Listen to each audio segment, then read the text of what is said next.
Hey guys, today we're going to be learning about factoring. Okay, so here are just the steps to how to factor a trinomial. So first thing you start off with is the trinomial, which is typically ax squared plus bx plus c. Remember, that's standard form. The first thing that you do after you have it is you factor out the GCF if possible. Okay, so not all the times can you factor out a GCF, but if you see one, you can always factor it out, which is what we worked on last class. Step 3, label your A, B, and C. So that's identifying what those numbers are. Step 4, create a T-chart. Notice I have it right here on the side, okay? On the left side, you're going to have multiply A times C, okay, and you're going to put what number that is. And then on the right side of your T-chart, you're going to put the add up to what your B is, and you're going to put down what that number is. Step 5 is find the factors, which basically means the numbers that multiply to A times C but add up or combine to B. Then you're going to rewrite the two polynomials using the numbers you get from the T-chart. You're going to divide the numbers by the lead coefficient. You're going to reduce the fractions. If you still have a denominator after you reduce, then that number moves to the front of the variable inside the parentheses. You'll see what I mean once we get started. So, here's example 1. Notice I went ahead and labeled ax squared plus bx plus c underneath my problem. So it helps me clearly identify what are my three values. So what I have here is that a is 1, b is the number 9, and c is a positive 18. Alright, so first thing I do is I make my table, which I already drew out, so you might need to make sure you go ahead and draw it out.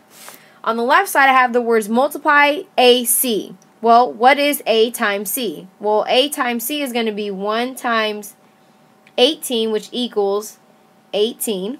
Okay, and they add up to B. Well, what is our B value? According to this, it is 9.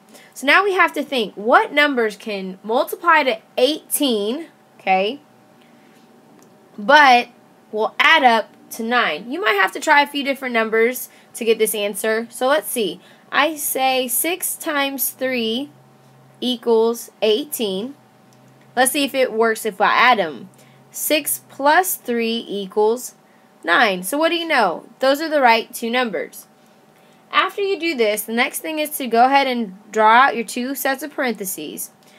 Make sure you use the same letter that's in your trinomial, which is x. And that always is the first thing in each parentheses. Now, the second item will be the numbers that you just picked, which were 6 and 3.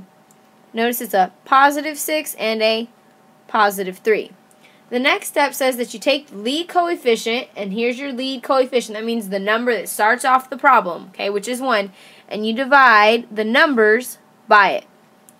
Now, when I divide that, okay, now I have to reduce. Well, when I reduce, we end up with x plus 6 times x plus 3, because they reduce perfectly. So therefore, that is our answer. That is the factors of this trinomial. Let's try another one. Number 2. First thing I'm going to do is I'm going to write ax squared plus bx plus c underneath my problem. So now I can clearly label what is a, b, and c. I'm going to put a 1 in front of that c squared because I understand that a is 1.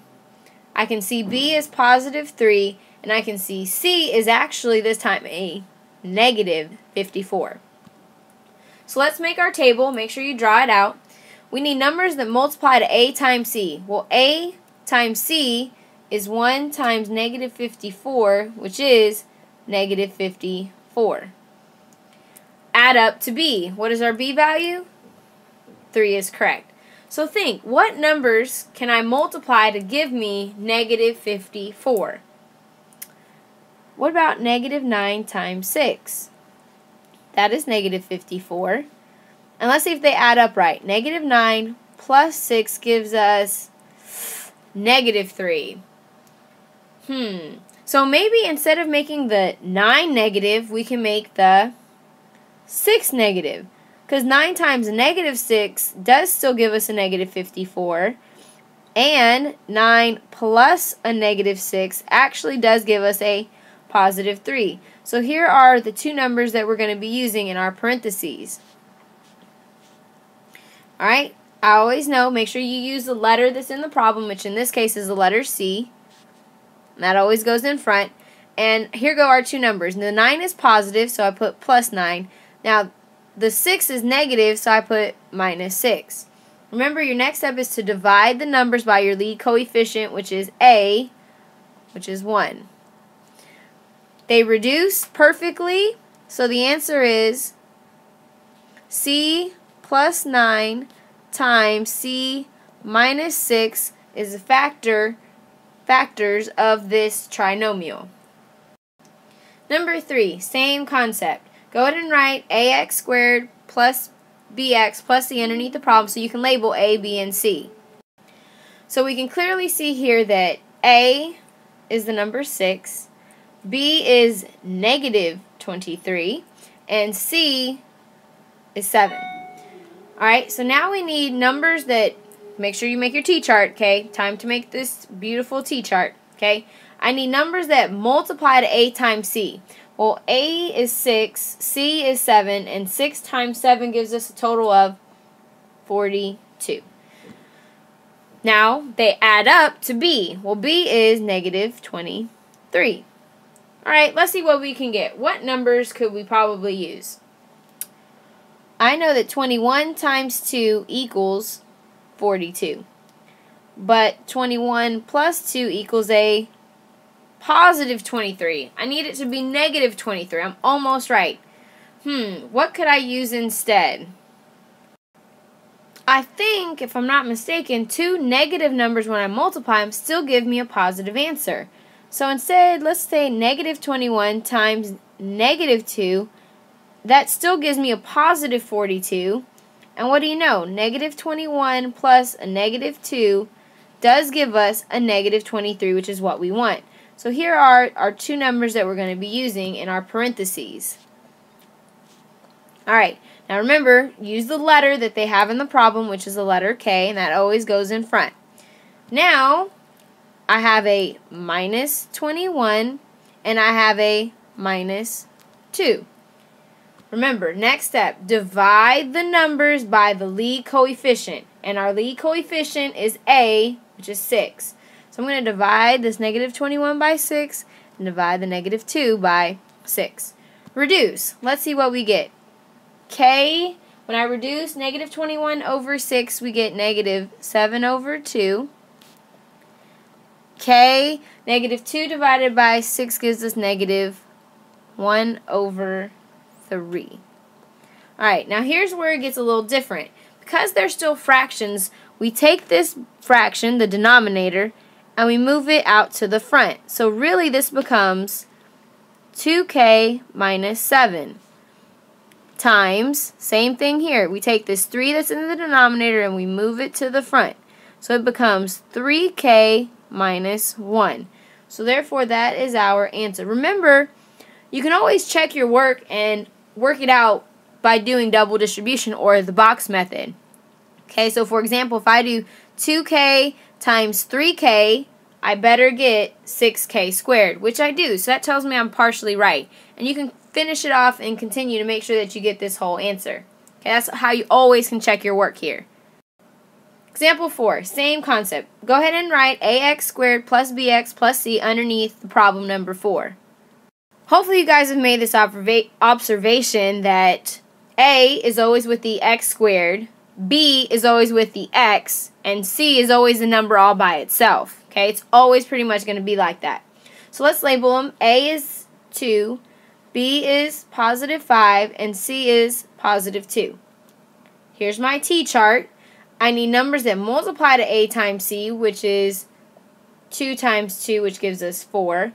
And they'll add up to B, and B is 5. Well, I can think of the two simple numbers, right? 2 times 2 equals 4, but 2 plus 2 equals 4. So that didn't work. What other numbers multiply to 4? Ah, the one that most people forget. 4 times 1 equals 4. And guess what? 4 plus 1 does give us 5. So these are the two numbers that we're going to be using in our parentheses. Make sure you pay attention to your letter. This time it's a M.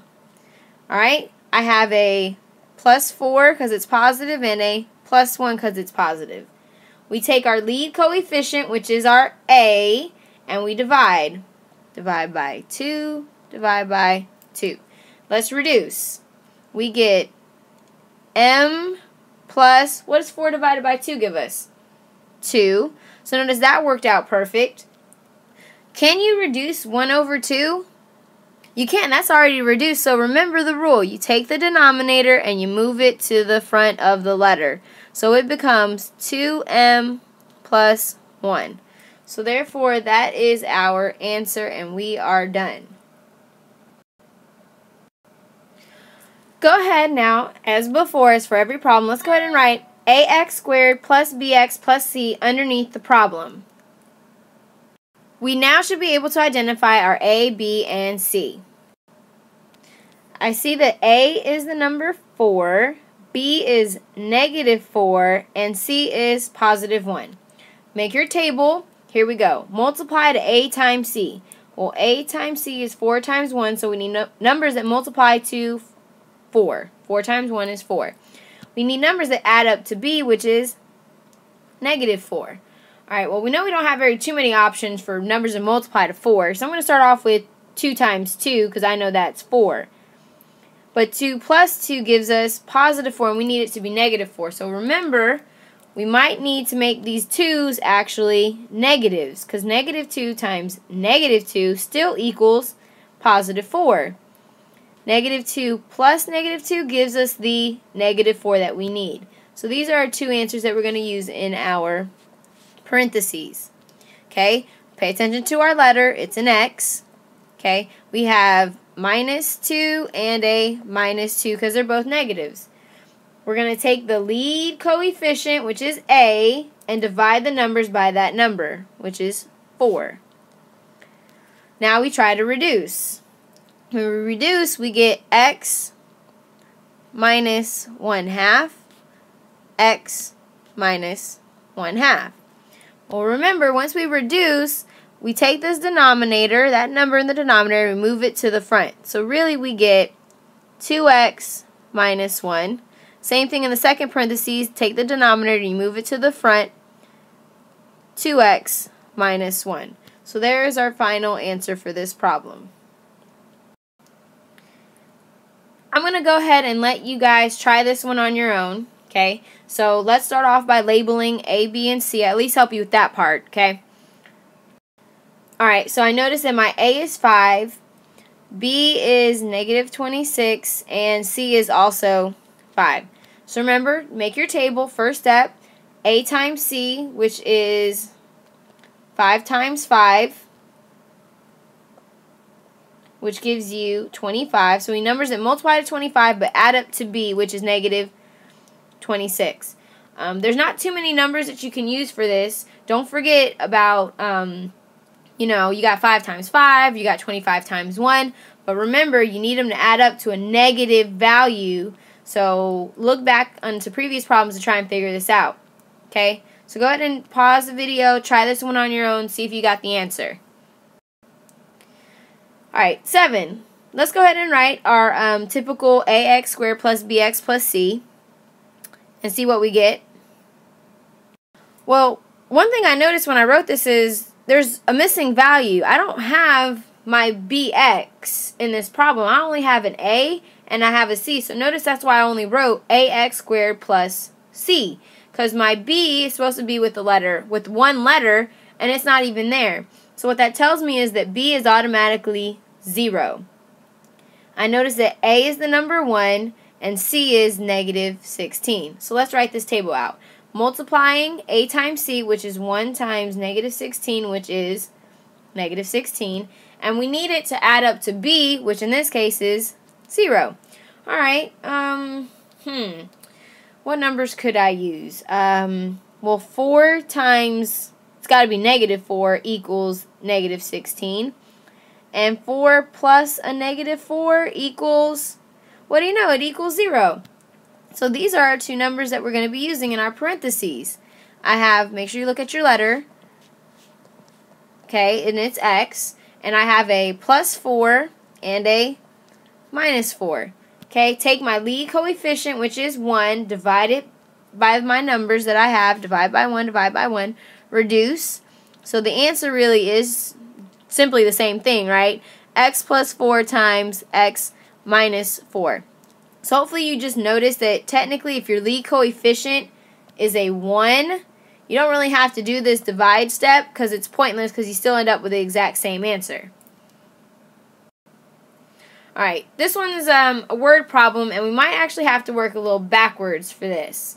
I know you guys have, I've shown you guys the box method, and that's probably going to be the easiest thing to do for these type of problems to help us work backwards, essentially. Because notice they give us the trinomial, okay, and then they give us one side.